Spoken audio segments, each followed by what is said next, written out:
Hello welcome back to yummy Malabar. ഇന്ന് നമ്മൾ oven ഇല്ലാതെ ചെയ്തെടുക്കുന്ന ഒരു അടിപൊളി ചോക്ലേറ്റ് കേക്ക് റെസിപ്പിയാണ് ചെയ്തെടുക്കുന്നത്. അപ്പോൾ ഞാൻ സെയിൽ ചെയ്യുന്ന ചോക്ലേറ്റ് ഓവർലോഡ് കേക്കാണ് ഇത്. ഇതിൻ്റെ റേറ്റും കാര്യങ്ങളും എല്ലാം ഞാൻ ഡീറ്റെയിൽ ആയിട്ട് പറഞ്ഞിട്ടുണ്ട്. 1 kg ആണ് ഇതിൻ്റെ വെയിറ്റ് വന്നിട്ട്.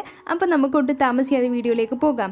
അതിന് മുന്നേ ആയിട്ട് യമ്മി മലബാർ ഇതുവരെയും സബ്സ്ക്രൈബ് ചെയ്യാതെ കാണുന്നവരുണ്ടെങ്കിൽ ഒന്ന് സബ്സ്ക്രൈബ് ചെയ്യണേ. അപ്പോൾ നമുക്ക് വീഡിയോയിലേക്ക് പോയാലോ.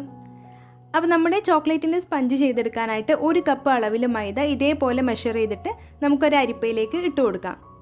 അരിപ്പയിലേക്ക് ഇട്ട് കൊടുത്തതിന് ശേഷം അതിൽ നിന്ന് 2 ടേബിൾ സ്പൂൺ അളവിൽ നമ്മൾ മാറ്റിയെടുക്കുക.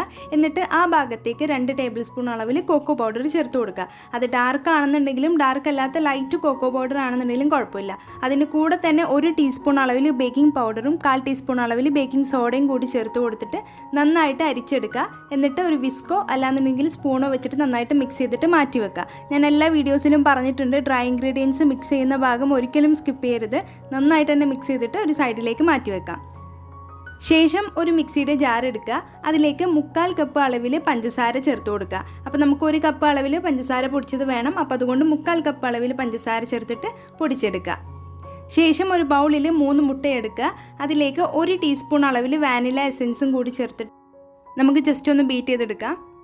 ഇത് ജസ്റ്റ് ഒന്ന് ബീറ്റായി വന്നാൽ ഇതിലേക്ക് പൊടിച്ച പഞ്ചസാര കുറേശ്ശെയായിട്ട് ചേർത്തിട്ട് നല്ല ക്രീമി ആയിട്ട് വരുന്നത് വരെ വീണ്ടും ബീറ്റ് ചെയ്തെടുക്കാം. അപ്പോൾ ഈ സ്റ്റെപ്പൊക്കെ നമ്മളെല്ലാ കേക്കിലും ചെയ്യുന്ന പോലെ തന്നെയാണ്.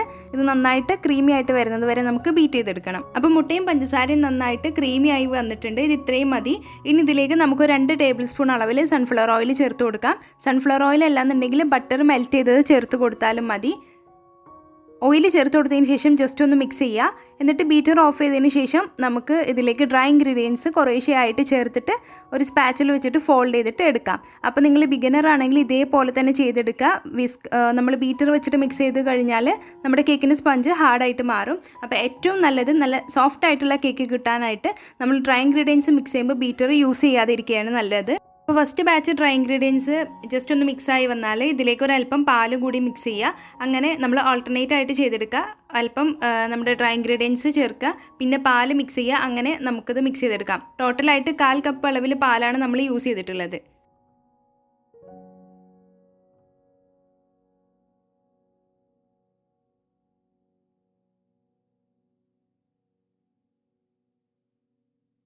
അപ്പോൾ നമ്മുടെ കേക്കിൻ്റെ ബാറ്റർ ഇവിടെ റെഡി ആയിട്ടുണ്ട്. ഇനി നമുക്ക് കേക്ക് ബേക്ക് ചെയ്യാനായിട്ട് തുടങ്ങാം. അപ്പോൾ ഞാനിവിടെ 7 ഇഞ്ചിൻ്റെ കേക്ക് ടിൻ എടുത്തിട്ടുണ്ട്. താഴെ ബട്ടർ പേപ്പർ വെച്ചിട്ട് സൈഡിലെല്ലാം ഓയിലൊക്കെ ബ്രഷ് ചെയ്ത് കൊടുത്തിട്ടുണ്ട്.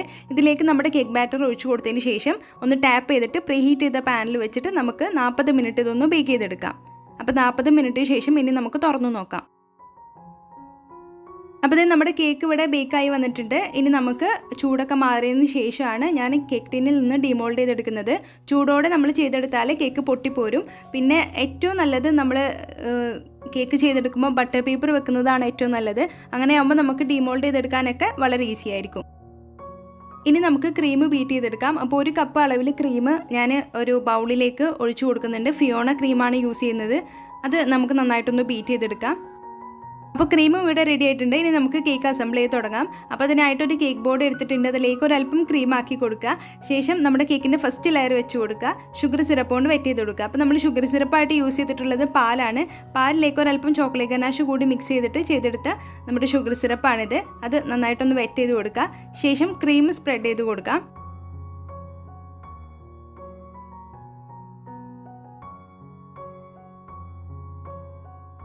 ഫസ്റ്റ് ലെയർ ക്രീം സ്പ്രെഡ് ചെയ്ത് കൊടുത്തതിന് ശേഷം നമുക്കൊരല്പം ചോക്ലേറ്റ് ഗനാഷ് കൂടി ഇതിന് മുകളിലാക്കി കൊടുക്കണം. അപ്പോൾ ചോക്ലേറ്റ് ഗനാഷ് ചെയ്തെടുത്ത വീഡിയോ നമ്മൾ ഡീറ്റെയിൽ ആയിട്ട് ചെയ്തിട്ടുണ്ട്. എന്നാലും ഈ വീഡിയോ കാണുന്നവർക്ക് വേണ്ടിയിട്ട് ഞാൻ ചോക്ലേറ്റ് ഗനാഷ് ചെയ്തെടുത്ത റേഷ്യോ പറഞ്ഞു തരാം. 1:2 എന്നുള്ള റേഷ്യോയിലാണ് നമ്മൾ ചെയ്യുക. അതായത് ഇപ്പോൾ 2 കപ്പ് ചോക്ലേറ്റ് എടുക്കുകയാണെങ്കിൽ 1 കപ്പ് ക്രീം, അങ്ങനെയാണ് നമ്മൾ ചോക്ലേറ്റ് ഗനാഷ് ചെയ്തെടുക്കുന്നത്. പിന്നെ നമ്മൾ ഗനാഷ് ചെയ്തെടുക്കുമ്പോൾ അതിലേക്ക് 1 ടീസ്പൂൺ അളവിൽ അൺസോൾട്ടഡ് ബട്ടർ കൂടി ചേർത്ത് കൊടുക്കുന്നുണ്ട്. നല്ലൊരു ഗ്ലേസിങ്ങിനായിട്ടാണ്. അത് ഓപ്ഷണലാണ്.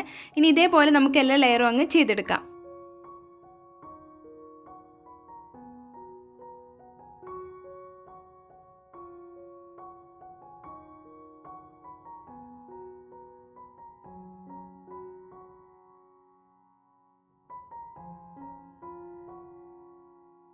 അപ്പോൾ നമ്മൾ ചോക്ലേറ്റ് കേക്ക് ചെയ്തെടുക്കുമ്പോൾ യൂഷ്വലി നമ്മുടെ വിപ്പിംഗ് ക്രീം ചോക്ലേറ്റ് കളർ ആയിരിക്കും. പക്ഷേ ഞാൻ കരുതി ഒരു ചേഞ്ചിനായിട്ട് വൈറ്റ് വിപ്പിംഗ് ക്രീമിൽ തന്നെ നമുക്ക് അങ്ങനെ ചെയ്തെടുക്കാമെന്ന്. അപ്പോൾ ചോക്ലേറ്റ് ഗനാഷ് ഇതിന് മുകളിലായിട്ട് ഒഴിക്കുമ്പോൾ നല്ല ഭംഗി ഉണ്ടാവും കാണാനായിട്ട്.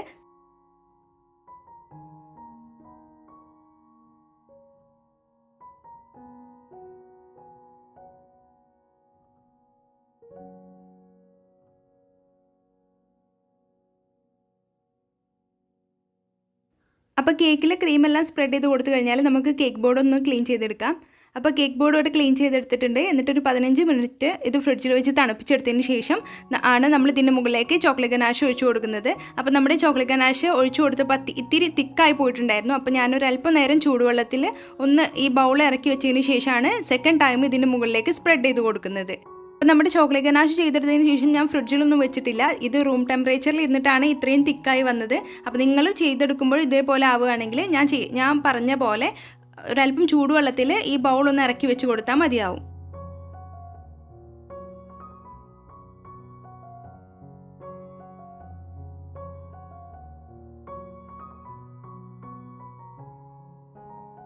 അപ്പോൾ നമ്മുടെ ചോക്ലേറ്റ് ഗനാഷ് ഇതിൻ്റെ മുകളിൽ സ്പ്രെഡ് ചെയ്ത് കൊടുത്തു കഴിഞ്ഞിട്ടുണ്ട്. ഇനി നമുക്ക് ചെറിയ ഡെക്കറേഷൻ മാത്രമേ ഉള്ളൂ. അപ്പോൾ ഈ ഒരു കേക്കിന് നമുക്ക് ഇഷ്ടമുള്ള നമുക്ക് അവൈലബിൾ ആയിട്ടുള്ള ചോക്ലേറ്റ്സ് എല്ലാം ഇതിൻ്റെ മുകളിലായിട്ട് നമുക്ക് വെച്ച് കൊടുക്കാം. അപ്പോൾ ഞാൻ ഈ ഒരു ചോക്ലേറ്റ് മോൾഡ് വെച്ചിട്ട് ഇതേപോലെ ചോക്ലേറ്റ് മെൽറ്റ് ചെയ്തിട്ട് ഇതേപോലെ അങ്ങ് ആക്കി എടുത്തിട്ടുണ്ട്. അത് വെച്ച് കൊടുക്കുന്നുണ്ട്. വേഫേഴ്സ് വെച്ച് കൊടുക്കുന്നുണ്ട്. കിറ്റ്കാറ്റ് വെച്ച് കൊടുക്കുന്നുണ്ട്. ഫെറാറോ റോഷർ വെക്കുന്നുണ്ട്. പിന്നെ ഒരു ബ്ലൂബെറി ഫ്ലേവർ വരുന്ന ഒരു ചോക്ലേറ്റ് കൂടിയാണ് ഞാൻ വെച്ച് കൊടുക്കുന്നത്.